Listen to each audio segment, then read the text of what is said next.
You need to be doing hard things if you want to challenge yourself in life. This is Mike with Aimed Intentions.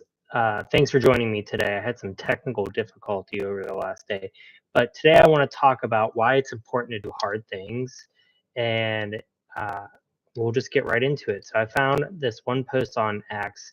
It led me to certain other uh, informative uh, pictographs that I wanted to read. First, I just want to go through this one, which I found very informative. And it talks about why we ought to be doing hard things. And I like the way this worked through here. But first, stepping out of your comfort zone, it leads to growth. And doing hard things is really part of the growth mindset, right? Whenever you have a growth mindset, you look at challenges, obstacles, and failures as opportunities to further yourself, whether it's building a business, becoming uh, building your wealth, building your legacy, what have you. But it's very important. Facing difficulties drives creative thinking. Whenever you have creative thinking, you learn how to bring value to the marketplace in whatever industry you have. And hard choices builds character. Um, you see so many times of why the World War II veterans, were such strong individuals is because they did hard things, and the hard choices they made in their lifetime built built a sense of being and a sense of understanding of who their one self is.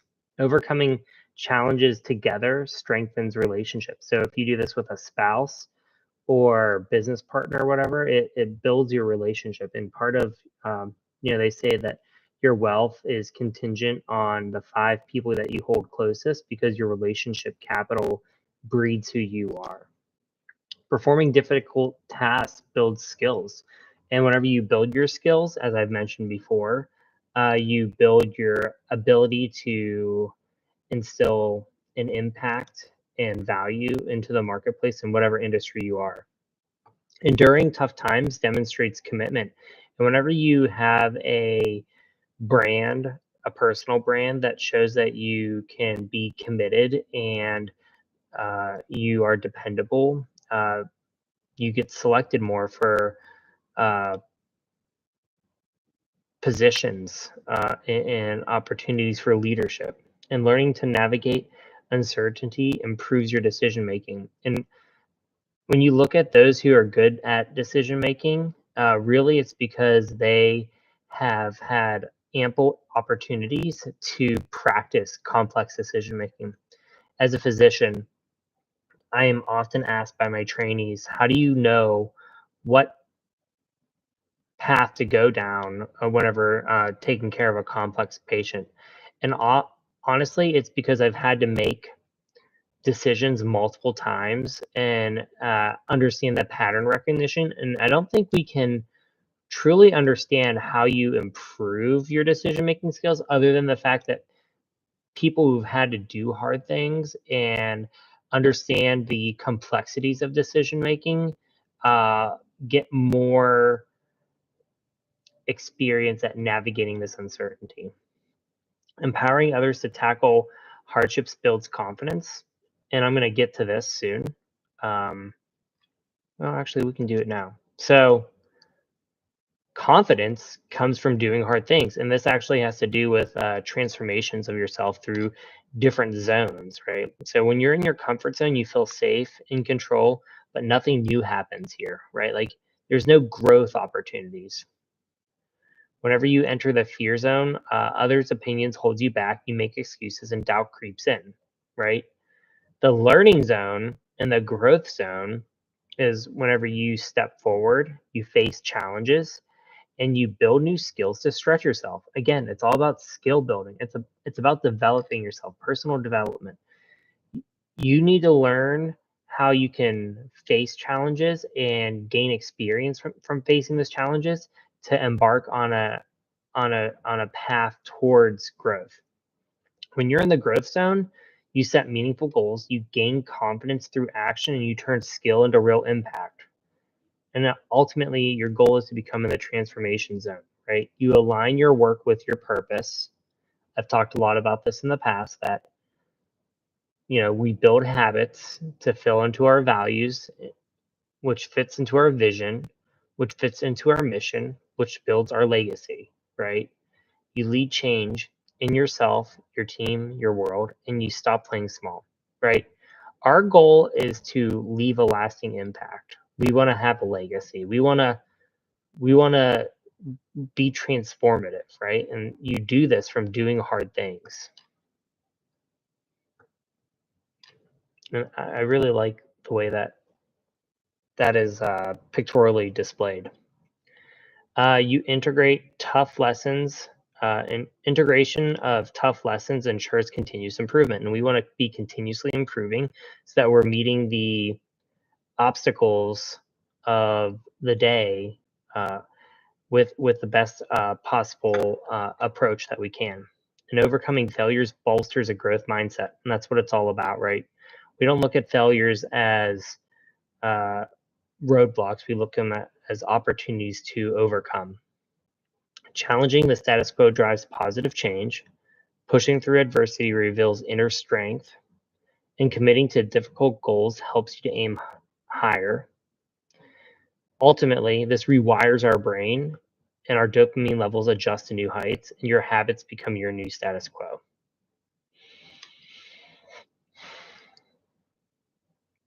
I was just looking at this. Thomas Funk. Let's see if we can find out more about Thomas Funk here. I don't want to crash the system.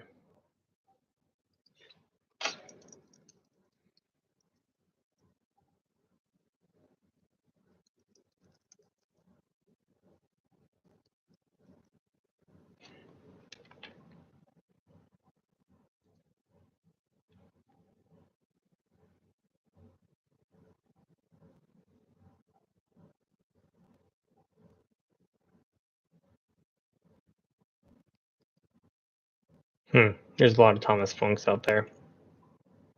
We'll move on, but I think we can research him on his own. All right, so a lot of the idea of building confidence from doing hard things comes from this idea of mental toughness. And whenever you hear mental toughness, I don't want everyone to think about,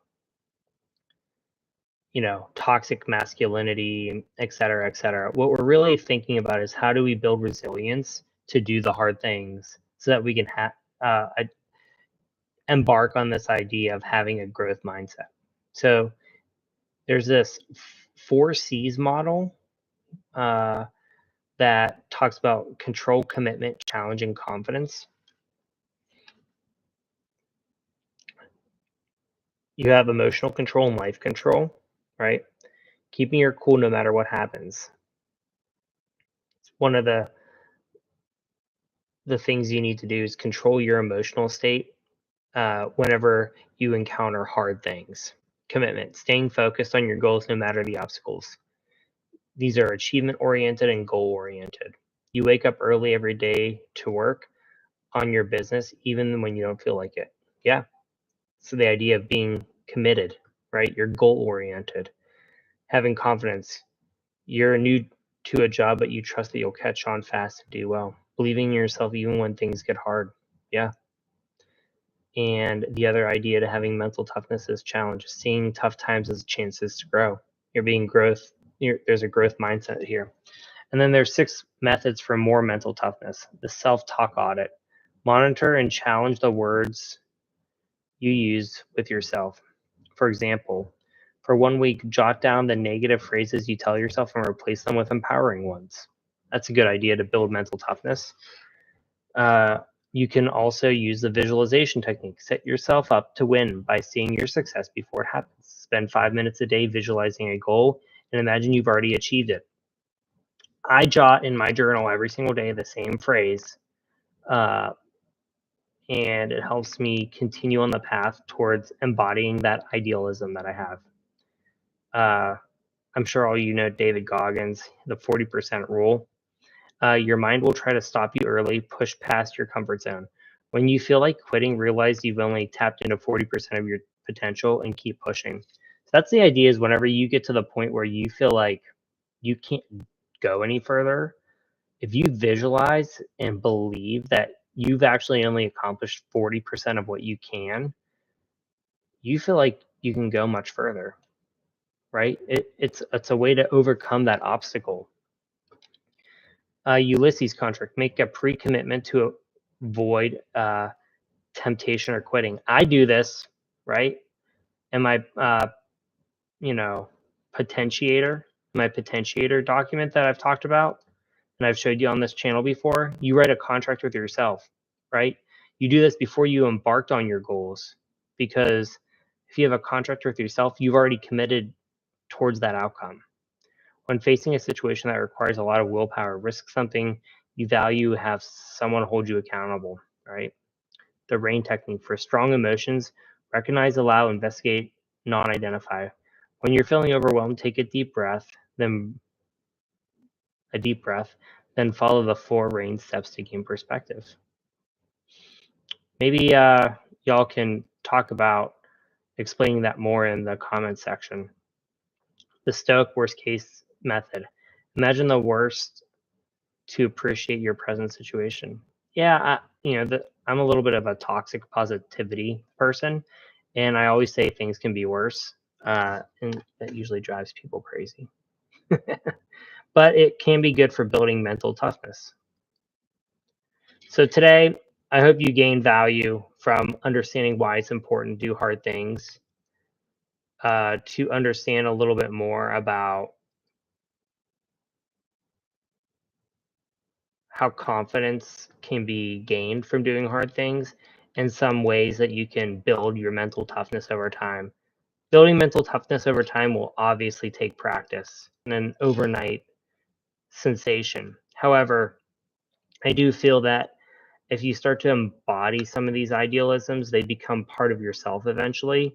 And as you get more practice doing more challenging and hard things, your confidence will grow and you'll be able to leave a lasting legacy.